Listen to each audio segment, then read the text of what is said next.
Jedna od boljki Balkana i ne samo njega, borba je protiv korupcije, što je UN proglasio jednim od milenijskih ciljeva. Šefica UN-ove razvojne agencije i bivša premijerka Novog Zelanda Helen Clark ovih je dana boravila u Hrvatskoj, a s njom je razgovarao Dragan Nikolić. Mrs. Clark, thank you very much for being our guest in the Horizons program. Transparency International many times has ranked New Zealand on the top of the list of the least corrupted countries, due to the fact that you have had 3 consecutive terms in the Prime Minister's office and that you are living in a country which is the least corrupted or one of the least corrupted. What is your assessment of the political corruption and party funding and raising money for political parties?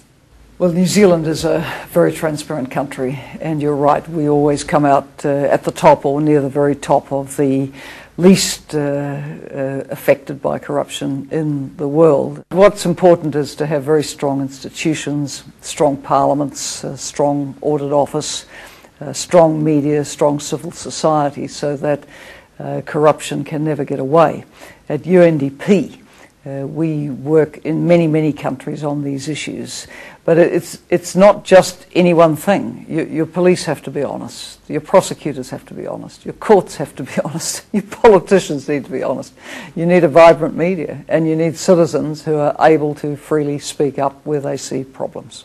UN is in a deep institutional crisis. What about its development programs that are done largely through the UNDP? Could we say that with all these hotspots globally, investments in the civil society, democratic capacities, sustainable growth has failed or not? Is UN on the right track and its agencies also or not? The good news is that there are good stories in development, a lot of them. But what occupies the news obviously is the world's trouble spots. Syria today, Mali, the conflict that took place in recent months between South Sudan and Sudan, Afghanistan. So while the headlines rightly cover the very serious issues in those cases, they don't always cover the good news, which is a country coming out of extreme poverty or coming out of a war-torn past like this country, Croatia, and making something much better of itself.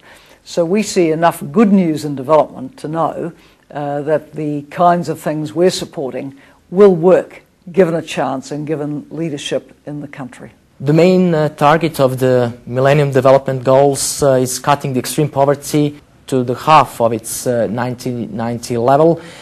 In this moment, for the first time in the whole world, the number of people living in the extreme poverty and the poverty rate has fallen. At the global level, there's a lot of progress on the goals, including on the halving of extreme poverty. But overwhelmingly, that can be explained by the success of China in lifting its people out of poverty. We could not say that in every country the goal of halving poverty has been achieved. So there's still work to do, a lot of work to do, enough to keep all of us passionate about development busy for some time. Poverty is a major determinant of the undernutrition of children worldwide. In this moment, 1 in 5 children under age of 5 are hungry. Yes, there is a significant minority of Africa's people who go to bed hungry at night. And this is in a continent which does have abundant water and natural resources for producing food. But often, again, conflict has been underlying the inability to have food security for the people, and often there hasn't been sufficient investment in agriculture and the skills to make it very productive. At UNDP, we want the focus back on agriculture, supporting the smallholder farmer to improve not only production but also get better food into people's systems. Sub-Saharan Africa is also the region in which more than half of all out-of-school children live. Illiteracy still holds back more than 120 million of young people worldwide. And we need to look at who those young people are. Girls are less likely to be in school and less likely to be completing school than boys, so we have a gender issue here.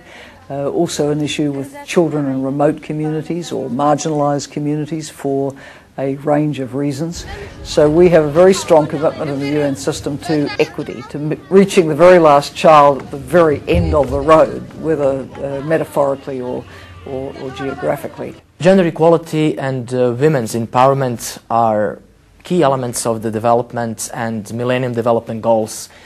Despite some efforts and progress achieved in recent years, 6 out of 10 of women are living in the poor conditions. 2/3 of women globally are illiterate, and 1/3 of all women are subjected to violence. And that's why the biggest investment, the most important investment you can make in development is in girls and women. Opportunity, education. The longer a girl stays in school, the greater chance she will have to determine her own future. She will be able to delay the age of first marriage and first child. She will be able to be more economically empowered later in life. So if we could transform the prospects for the world's girls and women, we would also transform development prospects for countries. Mrs. Clark, thank you very much for this interview.